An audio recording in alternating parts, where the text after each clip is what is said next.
Okay, so essentially, if I wanted to go out and write code, up until the point when I start typing in std : C out or whatever the hell it was back in the day, we'll take care of all of that.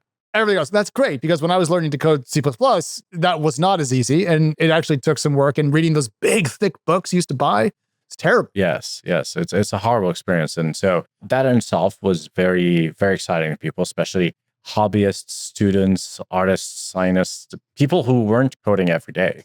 And some developers really liked it as well.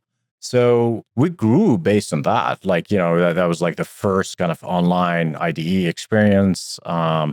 And so we added collaboration, multiply collaboration, and we also started selling to schools. And so we have some education tools around it. And the business was doing all right, especially on user growth. We were growing really, really fast. We were growing faster than GitHub at the time in terms of like people coding.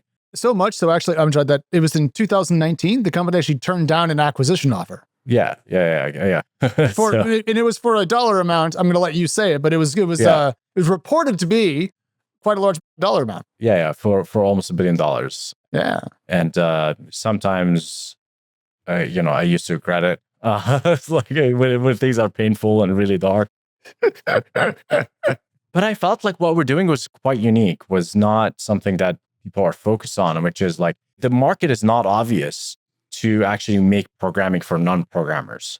And so I thought that the potential for this company could be multi-billion dollars, could be up to $100 billion. But that's a really interesting point. Why is the market non-obvious to bring coding to non-developers? Because to me, it feels like such an empowering offering that it makes intuitive sense as a non-developer. But I'm curious if, from a developer perspective, it's less reasonable? Yes. So the dogma in the sort of industry is that you need the tools to be, maximally customizable. The developer needs to have like full control over the tools. Online IDEs never worked. Everyone wants to code locally. VCs never seen, a startup that there's no comp for, hey, we're going to create a new developer market that is actually not a developer, right? And there's this buzzword over time that's like citizen dev, a citizen developer, and there's some attempts at it, but there's no big company that you can point at and just say, okay, this is a citizen developer company. Now, over time, like low code, no code became a thing. Absolutely.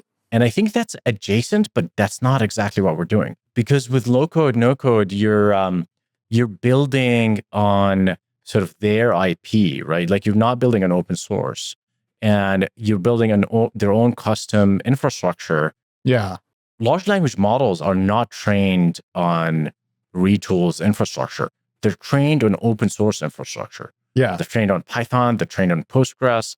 So LLMs are naturally going to be able to code using standards and open source. So that's, I think, a fundamental difference between what we're doing now and what you would call no code, low code.